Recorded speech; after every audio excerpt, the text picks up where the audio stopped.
जब आप पथभ्रष्ट होते हैं तो आप इतना नुकसान कर रहे होते हैं कि आपको अंदाजा नहीं होता।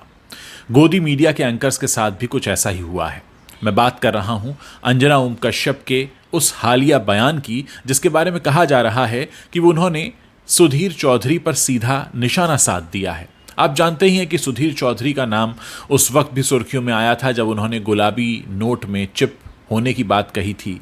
फिर कथित तौर पर एक वसूली के मामले में उन्हें तिहाड़ की यात्रा करनी पड़ी। और अब हालिया मामला यह है कि कर्नाटक सरकार की एक योजना को तोड़ मरोड़ कर बताने के इल्जाम में उनके खिलाफ एफआईआर दर्ज हो चुकी है, गिरफ्तारी की तैयारी है। इस बीच उन्हीं के चैनल में काम करने वाली अंजना ओम कश्यप एक कार्यक्रम में शिरकत करती हैं और कहती हैं कि कुछ पत्रकारों ने पत्रकारिता को इतना नुकसान पहुंचाया है कि उसे अब ठीक नहीं किया जा सकता, और कुछ तो इतना झुक गए कि वो अब रेंगने लगे हैं। इस स्टेटमेंट को अब सीधे जोड़कर देखा जा रहा है सुधीर चौधरी से, क्योंकि सुधीर चौधरी इस समय निशाने पर हैं।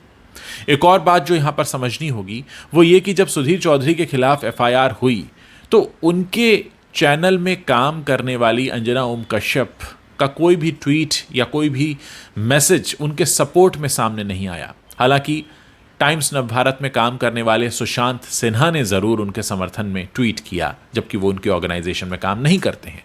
लेकिन अंजना ओम कश्यप ने कुछ भी नहीं लिखा। दोस्तों, बात सिर्फ अंजना ओम कश्यप या सुधीर चौधरी की नहीं है।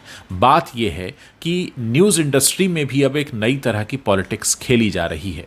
गोदी मीडिया के एंकर्स के बीच भी एक घमासान चल रहा है कि कौन अपने आका के सामने सबसे बड़े तौर पर अपना नाम लिखाए। आपने देखा हाल ही में स्मृति ईरानी के साथ इंटरव्यू में भी सुधीर चौधरी को मुंह की खानी पड़ी, और किस तरह से उन्हें स्मृति ईरानी ने बता दिया कि अगर वो चाहें तो उन्हें पब्लिक फोरम में तिहाड़ वाली बात करके जलील कर सकती हैं, और उन्होंने किया भी एक हद तक। तो कुल मिलाकर मामला ये है कि जैसा कि मैंने इस वीडियो की शुरुआत में कहा कि जब आप पथभ्रष्ट होते हैं तब आप अपना ही नुकसान कर रहे होते हैं। आप पथभ्रष्ट होकर आपको लगता है आप किसी के आगे झुक रहे हैं, आप नई परिभाषाएं लिख रहे हैं, किसी जर्नलिस्ट ने जो नहीं किया वो आप कर रहे हैं। लेकिन फिर जब निशाना आप पर आ जाता है तब आपको समझ में आता है कि बहुत देर हो चुकी है। दुख है इस बात का कि हमारे देश के न्यूज़ चैनल्स के जो पत्रकार हैं वो आपस में इस तरह के वाक युद्ध कर रहे हैं। लेकिन स्थिति और भी गंभीर तब हो जाती है जब हमें ये समझ में आ जाए कि इनमें से किसी को भी दर्शकों का, जनता का, देश का कोई ख्याल नहीं है। ये सब की सब अपनी गद्दी, अपनी सीट बचाने में लगे हैं, बिल्कुल अपने आकाओं की तरह। आप लोग इसके बारे में क्या सोचते हैं? क्या आपको लगता है कि अंजना ओम कश्यप ने जो कहा वो वाकई सही है? और क्या आपको लगता है कि उन्होंने सीधे तौर पर निशाना साधा सुधीर चौधरी पर? आप जो भी अपनी राय रखते हैं इस वीडियो के नीचे खुलकर कमेंट करके मुझे भी बताइए।